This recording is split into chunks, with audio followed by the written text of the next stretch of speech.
안녕하세요. 이 동네 골목 끝자락에서 고기 냄새 맡으며 30해를 보낸 박영감입니다. 사람들이 가끔 묻습니다. 박 사장님은 번듯한 명문고 교장까지 하신 분이 왜 은퇴하고 이 기름기 자르르한 고기판이나 닦고 있느냐고 말입니다.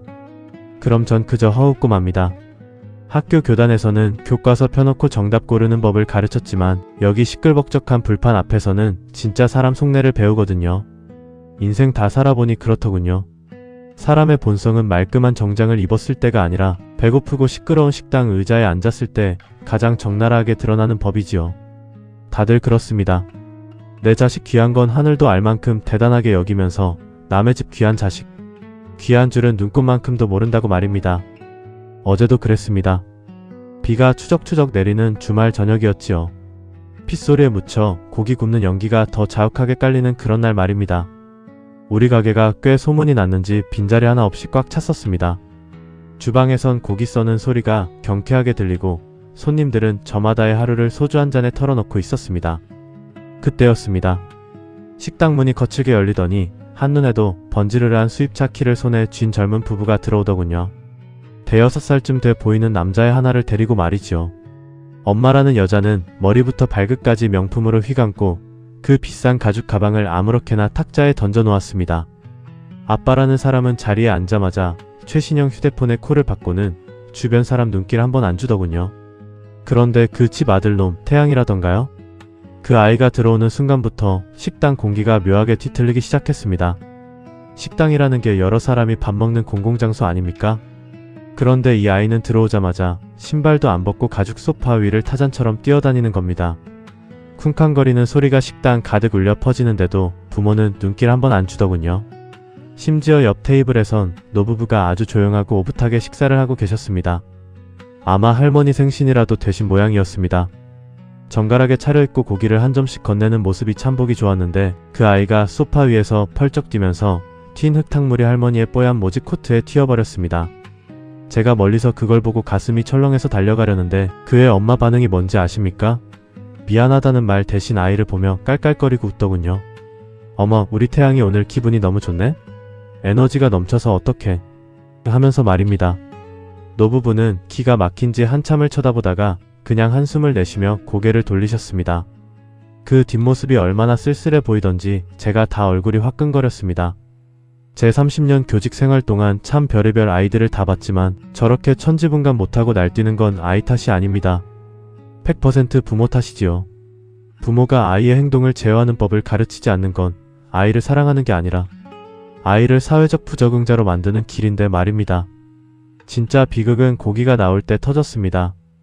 우리 가게에서 아르바이트하는 은지라고 있습니다. 지방에서 올라와서 고된 서울살이에 등록금 한 푼이라도 보태겠다고 밤낮으로 판을 닦는 참 착한 학생이지요. 은지가 양손에 뜨거운 불판과 무거운 쟁반을 들고 조심조심 다가가는데 그 태양이라는 아이가 갑자기 은지 앞을 가로막고 장난을 치며 소리를 지르는 겁니다. 야, 고기 빨리 줘. 나 배고프단 말이야. 빨리빨리. 10살도 안 된 꼬마 입에서 나온 말이 야라니요. 제 귀를 의심했습니다. 은지가 당황해서 얘야, 위험하니까 잠시만 비켜줄래? 뜨겁단다 하고 아주 정중하게 말했습니다. 그런데 그 순간 옆에서 휴대폰만 보던 엄마가 눈을 부라리며 벌떡 일어나더군요. 마치 자기 자식이 대단한 모욕이라도 당한 것처럼 말입니다. 지금 우리 애한테 뭐라고 하셨어요? 왜 애 키를 죽이고 난리예요? 은지는 겁에 질려 어쩔 줄 몰라 하고 그 여자는 식당이 떠나가라 소리를 지르기 시작했습니다. 우리 애가 배고파서 좀 보탤 수도 있지 어디 서빙하는 주제에 남의 귀한 자식을 훈계하느냐며 아주 독한 말들을 쏟아내더군요. 사장 나오라고, 여기 사장 나오라고 소리를 질렀습니다. 제가 바로 앞에 있는데 말입니다. 저는 묵묵히 손에 쥔 집게를 내려놓고 그들 앞으로 천천히 다가갔습니다. 제 가슴 속에서는 옛날 교단에서 잡았던 회초리 생각이 간절했습니다. 하지만 저는 일단 참았습니다. 사람 고쳐 쓰는 거 아니라는 말도 있지만 저 부모는 지금 제 자식 앞길에 얼마나 깊고 무서운 구덩이를 파고 있는지 전혀 모르고 있었으니까요. 손님 진정하시지요. 저희 직원은 그저 아이가 다칠까봐 걱정한 것뿐입니다. 제가 점잖게 한마디 건네니 그 여자가 제 앞치마를 위아래로 휘어보며 비웃더군요. 영감탱이가 장사하기 싫으냐고, 내가 누군지 알고 어디서 훈계질이냐고 말입니다. 그 고귀한 입술에서 나오는 말들이 어찌나 천박하던지 제가 다 부끄러울 지경이었습니다. 오늘 제가 이 오만한 부모들에게 그리고 이 세상을 향해 아주 뼈아픈 이야기를 시작해보려 합니다. 태양의 엄마, 아니 희주씨. 당신은 제가 누군지 전혀 기억 못하는 모양이군요. 30년 전 당신도 참 가난했었지요. 육성회비를 못 내서 교실 뒤편에서 고개를 떨구고 있을 때 제 앞에서 잘못했다며 발등에 눈물을 뚝뚝 흘리던 그 여고생이 바로 당신이었다는 걸 말입니다. 그때 제가 당신 손을 잡아주며 했던 말 기억나십니까? 가난은 부끄러운 게 아니지만 남을 무시하는 마음은 평생의 수치가 된다고 말입니다. 그런데 당신은 오늘 그 수치를 당신 자식에게 유산으로 물려주고 있더군요. 과연 이 식당의 소란은 어떻게 끝이 날까요? 그리고 저우만한 엄마는 언제쯤 제 스승의 얼굴을 알아보게 될까요? 지옥은 멀리 있는 게 아닙니다. 부모가 자식을 괴물로 키우고 그 괴물에게 잡아먹히는 그 순간이 바로 지옥이지요. 그 지옥의 문이 열리는 소리 지금부터 들려드리겠습니다. 식당 안의 공기는 얼어붙었고 손님들의 수저 소리마저 멈췄습니다. 오직 그 여자의 날카로운 목소리만이 텅 빈 동굴 속 메아리처럼 제 가슴을 후벼 파고 있었습니다. 영감탱이, 지금 내 말 안 들려요? 당신이 뭔데 우리 애를 훈계하느냐고 물었잖아요. 사장이라면서 직원이 손님한테 함부로 하는데 가만히 보고만 있어? 이거 완전히 못 배운 사람들이 하는 장사라 그런가? 예의가 없네 정말. 못 배웠다니요? 그 말을 듣는 순간 제 머릿속에서는 수만 권의 책과 수천 명의 제자가 스쳐 지나갔습니다. 교단에서 아이들에게 정직과 예의를 가르치느라 보낸 40년. 세월이 이 젊은 여자의 말 한마디에 먼지처럼 흩어지는 기분이었습니다.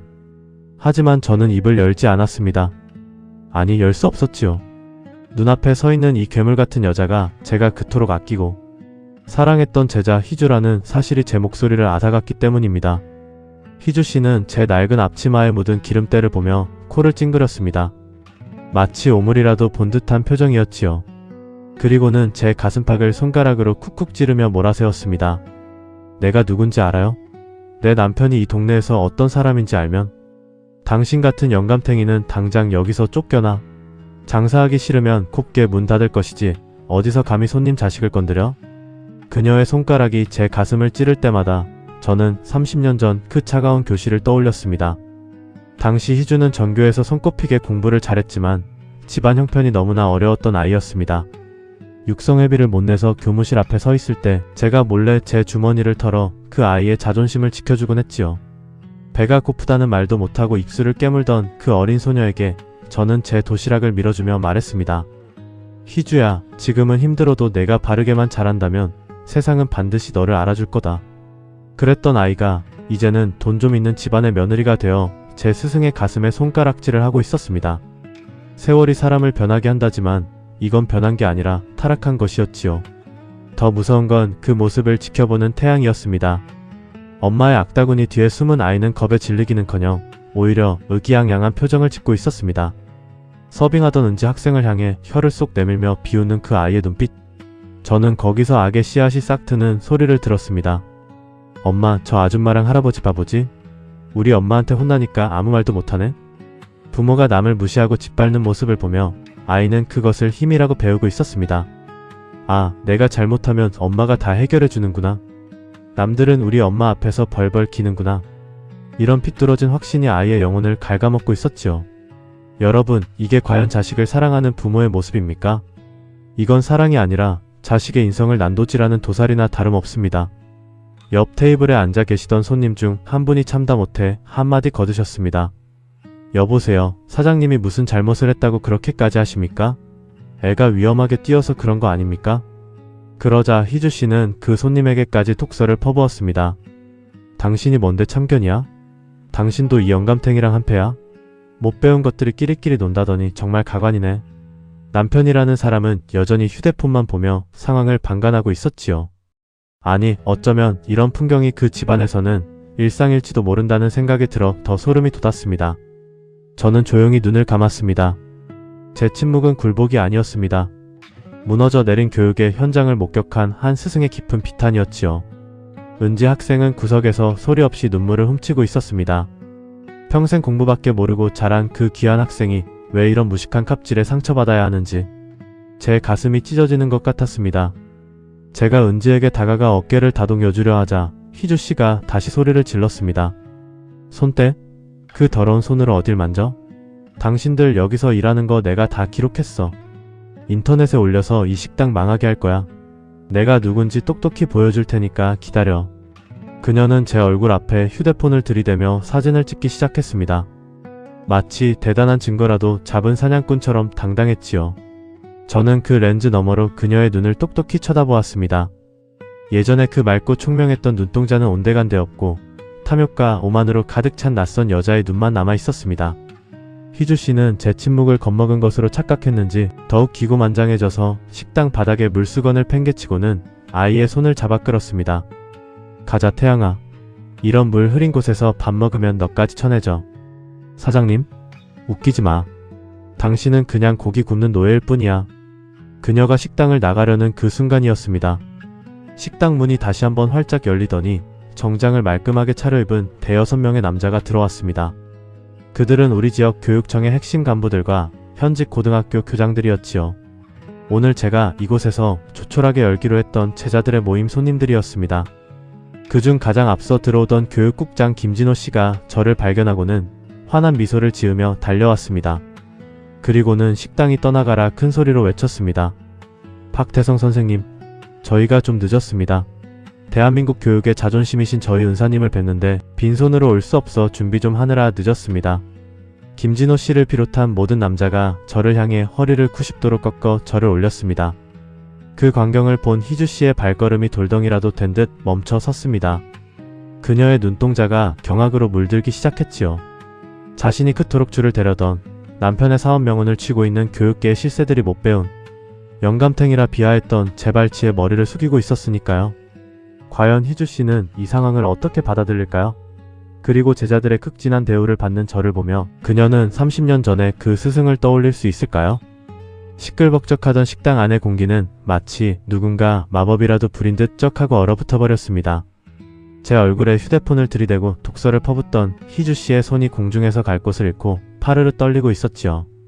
문을 열고 들어온 이들은 하나같이 말끔한 정장 차림에 이 지역 교육계를 쥐고 흔드는 쟁쟁한 인물들이었습니다. 가장 앞서 들어온 교육국장 진호는 제 손을 텁석 잡으며 아이처럼 기뻐했습니다. 그는 제가 교장으로 재직하던 시절 가장 말썽꾸러기였지만 동시에 가장 정이 많았던 녀석이었지요. 지금은 수천 명의 교사를 관리하는 높은 자리에 앉아있지만 제 앞에서는 여전히 30년 전 그 철없던 고등학생의 눈빛을 하고 있었습니다. 선생님, 정말 보고 싶었습니다. 퇴임하시고 고깃집 하신다는 소식 듣고. 저희가 얼마나 찾아 헤맸는지 아십니까? 대한민국 교육의 전설이신 박태성 선생님께서 구운 고기를 저희가 어떻게 감히 편하게 먹겠습니까? 오늘 저희가 제대로 대접해드리고 싶어 이렇게 몰려왔습니다. 진호의 뒤를 이어 들어온 다른 이들도 저마다 한마디씩 보태며 저에게 허리를 숙였습니다. 선생님, 여전하십니다. 저희 왔습니다, 선생님. 식당 안은 순식간에 존경과 경외의 함성으로 가득 찼습니다. 손님들은 어리둥절한 표정으로 저를 바라보았습니다. 영감탱이라고 불리던 초라한 식당 주인이 사실은 이 도시 교육계의 거물들이 머리를 조아리는 거대한 산이었다는 사실에 다들 숨을 죽였습니다. 그때였습니다. 구석에서 사색이 되어 서있던 희주 씨를 발견했습니다. 그녀의 남편 역시 그제야 휴대폰에서 눈을 떼고 상황을 파악한 듯 자리에서 벌떡 일어났습니다. 왜 아니겠습니까?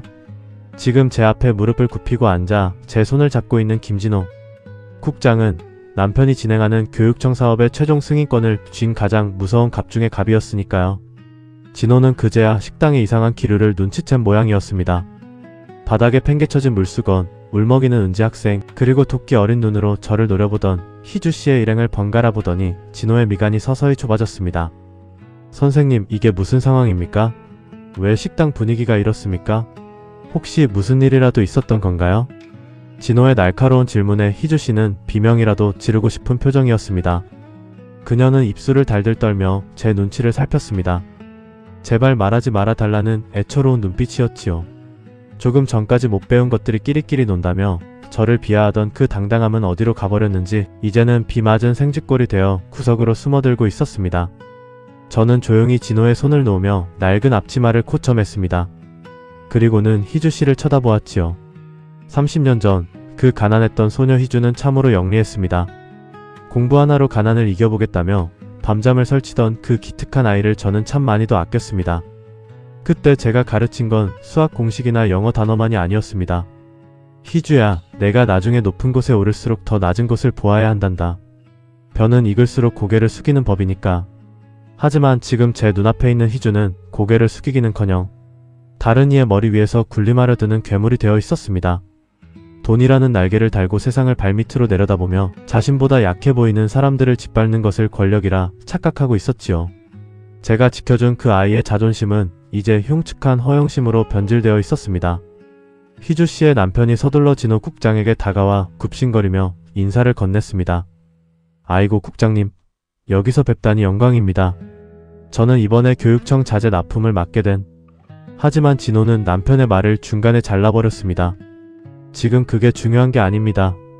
당신들 방금 우리 선생님께 무슨 짓을 한 겁니까? 내가 들어올 때 본 그 소란 당신들이 주동한 거 맞습니까?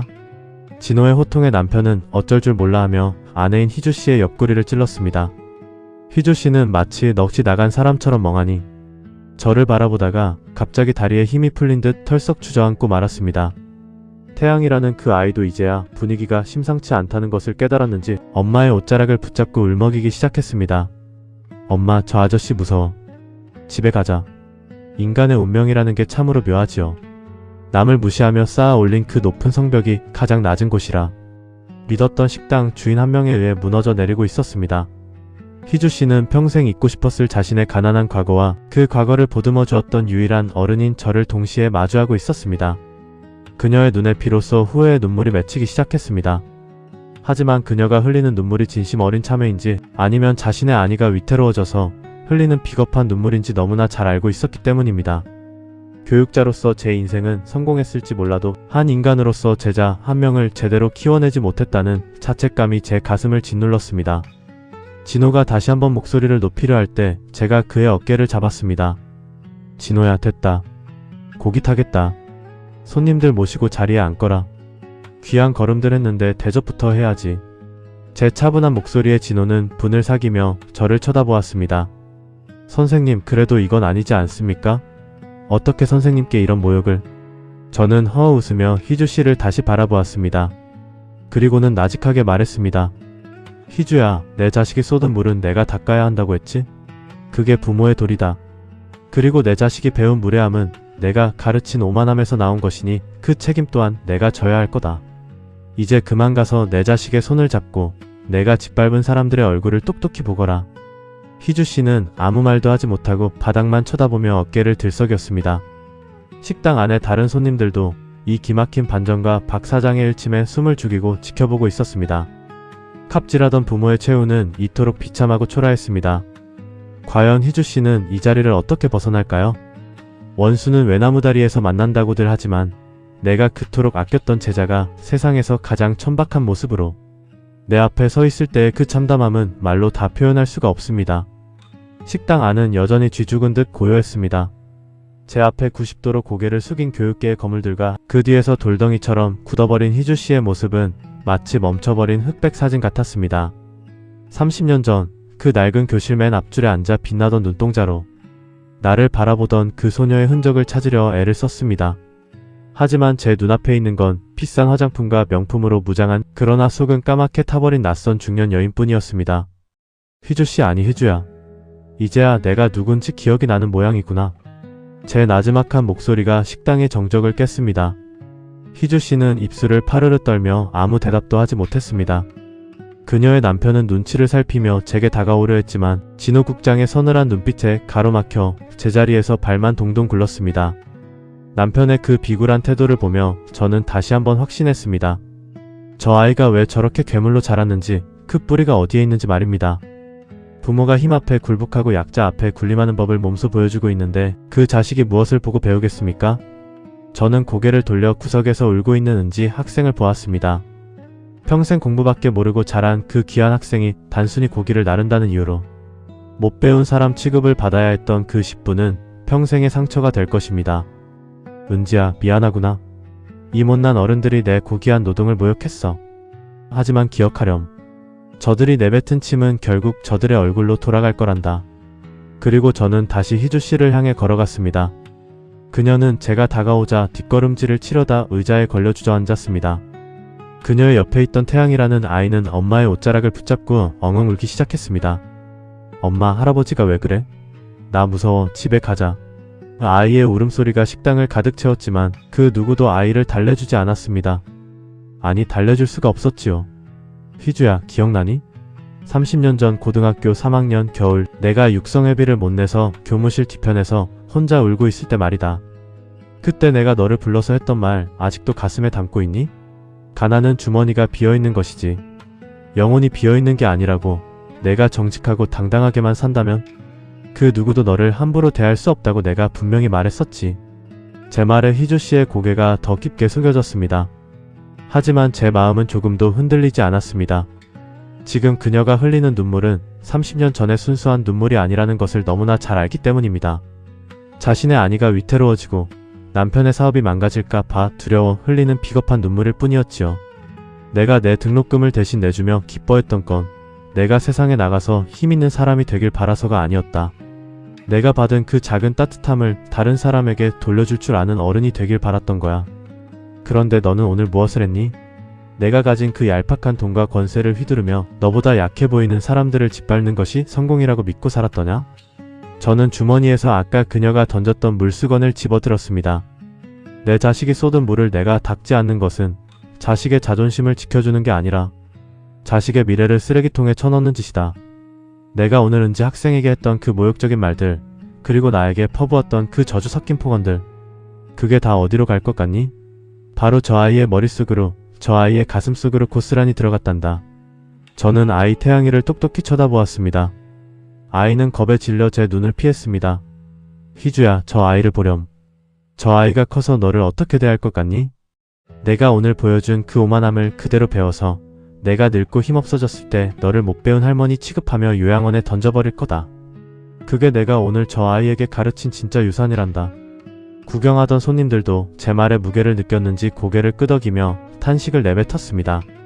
자식 교육이라는 게 참으로 무섭습니다. 부모는 자식의 앞길을 닦아준다고 생각하며 온갖 갑질을 일삼지만 사실은 자식의 인격이라는 나무에 독을 뿌리고 있는 셈이니까요.